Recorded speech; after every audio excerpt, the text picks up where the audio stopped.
Hello, welcome back, my angels. Thank you for those of you who've been spending time with me, getting caught up and getting into the energetic messages that I've been guided to for Sagittarius for the month of September. As we're concluding today with the first half of your energetic messages for the month of September, this is now going to be the messages and guidance from your ancestors, your angels, your guides, our ancestors collectively for the month of September. Heavenly Father, we thank you for blessing this space and all that come to this channel in love and light. Protect us with your divine protection and glow from the heavens. Our ancestors, we thank you for all that you've brought forth to us from the start of creation till now. Continue to be a source of independence and strength and guidance upon our journey. May we learn and expand and grow from your lessons in time. And may we continue to be the bright light that many of you have created us to be. We come upon you in this month of September, seeking your wisdom, seeking your love and guidance as we go forth. So let's see. We're going to tap into the tarot first to see what the overall energetic message is from. We're going to go in the middle of the deck and we get the Knight of Cups. The Knight of Cups. So what does the Knight of Cups represent to us from our ancestors? Why was this the card that I was guided to by them? Well, let's delve into the Knight of Cups. Let's first look intuitively as to what we see. We see a young age gentleman, right? Probably in his 20s, definitely under his 30s, coming in with a horse, holding a cup. He could be holding a cup of his emotions, his thoughts, his ideas, his passions, his feelings, and he's coming in with great speed. You notice he's not walking in, right? So this could be someone that's coming into our life to bring us a message or to express their emotions of how they feel about us or how they feel in a certain situation which we can be impacted upon, or that we are somehow connected to this person. This is usually a knight that comes, as most knights do, with their knight in shining armor in a romantic sense. So this could be that knight in shining armor coming in many of your lives this month, and your angels and your ancestors want you to be open to receive love, not to settle, not to give up. Because just when you give up and you think love isn't there, here this knight comes in with all his glory, all his emotions, and all his excitement of passion to want to align with you romantically. This also could be a change in your external environment that makes you do things differently internally, and with change that usually comes about. So this night could be a factor in that change. This again is a reminder from your ancestors. There's always the opportunity for new love to come riding in, to come marching in, just when you least expect it. So keep your heart open to the expectation of that. It's also a reminder that changes in your life can come rapidly. Not everything comes in, as the lilies go through the fields and slow and, and methodical. Sometimes things just happen in a great speed, in a great volume of passion, with such intensity. And we did get a message during the weekend of the word intensity. So this is like the passion and energy that a Knight of Cups brings. They come in with such intensity, such passion, right? Such emotions. So this could be another symbol of your ancestors reminding you that there's going to be some rapid changes coming into your life, and they're just going to come right, in a world of wind. You're not expecting them. You probably not even ready for them, but they're still going to come. But know that these changes will bring about some sign of evidence of feelings within you to embrace these changes or to acknowledge that these changes are needed. So I love that they bring that energy towards us and make us be aware, as also the messages were in several other readings, that there is love, there is a lot of intensity and emotions and changes and transformations that many of you or all of us will be experiencing, especially in this month of September. As we go forth, let's see what it is that they would like for us to surrender. They want us to surrender to trust.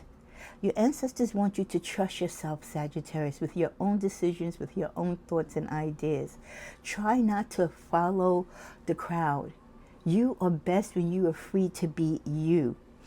Hold on to your strong opinions, even if they don't go with the naysayers or the greater community.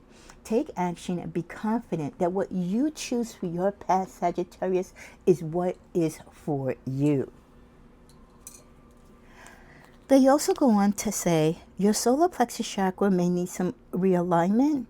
Repeat positive affirmations. In the next coming weeks, this will help strengthen your personal power. So for those of you who've been lacking in your affirmations, remember you can always come to this channel. I have affirmations throughout the many videos during the course of the months, and I will be doing one. I'll try to do one if you need for this month in particular, but again, you can make up your own affirmations of speaking positivity into your life. When you don't speak positivity into your life, or you don't believe in yourself, you lower your vibration. Yes, everything within you, within your chakras, can be unaligned. They also say that your sacral chakra needs some attention. So they're really focusing, strangely enough, with two cards back to back about your chakras not being aligned and you needing to do the work or make some changes or adjustment in your life so that you are aligned. Connect with water. Eat sweet potatoes, cookies, mangoes, or citrus and fruits. Are you eating the right fruits and liquids? Are you getting enough water? Are you getting enough vitamin E? Are you going out there and taking nature walks and purging while taking in the good things that you need and releasing the toxic things that you don't need? They also say that change is coming. Can you handle it? Another confirmation, this coming from the ancestors, Sagittarius, letting us know that yes, change is coming into our life. They only ask you because your life is about to transform. So this is your ancestors saying, you know, you might not be ready for the change, sweetie, but it's coming. Are you ready for it? And if not, you need to be, because it's inevitable. It's going to happen whether you like it or not. So there are those ancestors that are concerned that some of you, because you're not aligned, because you're not focused, because you're not giving yourself self-love and the attention that you need, and you're not spiritually tapped in as you should be, how fragile are you? How emotionally unattached are you to situations in life to embrace change and to understand when change comes into your life and what that change means and how you are to react to it and flow with it? If it doesn't bring you peace, your ancestors want you to know a purpose. They don't give it your attention, time, or energy. They also remind you that part of the change that is going to happen in many of our lives is because we are aligned or attached to old thoughts, old ideas, things that no longer make sense in our world. They're not aligned with who we are now, and maybe they were never aligned with who we are. So they want to remind us that peace only comes to you when you are purpose-driven and you align yourself with the energy and people in that same realm of understanding. Stop giving your time and your attention, but most importantly, your energy to a thought, an idea, an action, a person, a job, a lover that really doesn't mean you well, that doesn't understand you, that doesn't get you, that doesn't want to get you, that is just with you for their own self-personal gain, right? When a person truly doesn't have interest in you, they don't care whether you're transforming, they don't care if you're losing, as long as they're getting, that is what they're interested in. So your ancestors are saying, as you surrender to the trust within you and the universe, remember, the greatest peace that you can give yourself is to live within the purpose of giving yourself the attention that you need and taking it away from giving it to the people that don't deserve it. As we're coming to a close, the ancestors also want to say, it is time to let go. You have to move on, my beloved. How many times have we gotten this message during the course of this month, just within this week, right, of me doing the messages for September? Because some of you are so stubborn to let go, some of you are afraid to let go, or some of you just don't know how. to let go. You feel if you let go, something else will not come in its place. But as the ancestors showed you right in the beginning of this reading, you have that night coming in. You have new energy, change, adaptation that will work in your favor as long as you embrace it and let go. It is time. For some of us, it's been time, but now more than ever to let go. You have to let go of certain things, certain thoughts, certain passions, certain beliefs, right? Certain things that you do, bad habits, bad thoughts, bad company, so you can move on. My beloved, your ancestors are saying, you wonder why your life isn't focused. You wonder why your dreams aren't manifesting. You wonder why you're stuck in this bad job or this toxic relationship, because you need to let it go. It is also time for you to forgive. Forgiveness can help you heal. It's okay to let go and be angry or upset that things didn't work out or that people let you down, but your ancestors also want you to know, in that letting go, in that mourning, and in that process of healing, forgiveness is part of it. Release the burden of worries, give them to us and we will take care of it. Your ancestors are emphasizing the need for you to remember that you are not alone.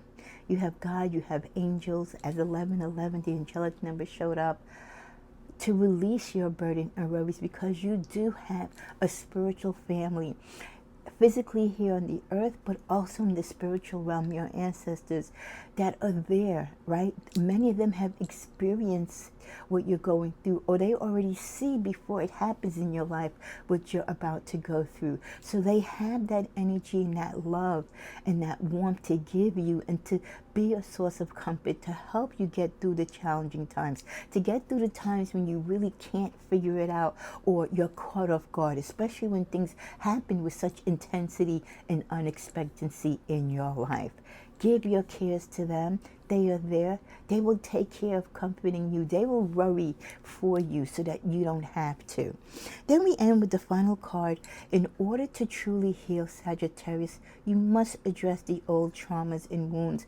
As much as many of you need to let go, your ancestors also know that many of you can't let go because you haven't done the work to heal. You won't truly address to yourself and admit to yourself what is hurting you, who has hurt you, what is it that you're holding on to that you won't or you refuse to let go. This so consistent with all the messages from all the readings that I've done this weekend. The greatest things that you are holding on to and refuse to let go is keeping you from moving forward. It is keeping you from realizing and, more importantly, manifesting and living out your dreams and your life goals. Time is short. We need to live in the present moment. We need to live in the now.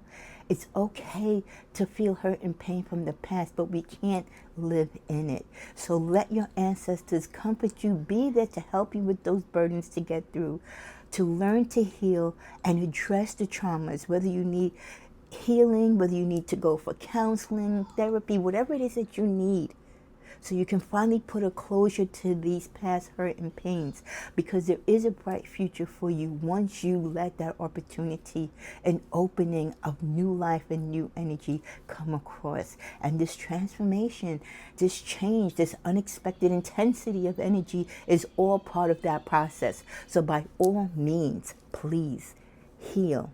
Give your problems to God. Give your problems to your ancestors. Go to them for guidance. Let them comfort you. Even if they can't answer all your questions, they can at least comfort you, so it makes the pain a little less hurtful. It gives you the courage to go forth.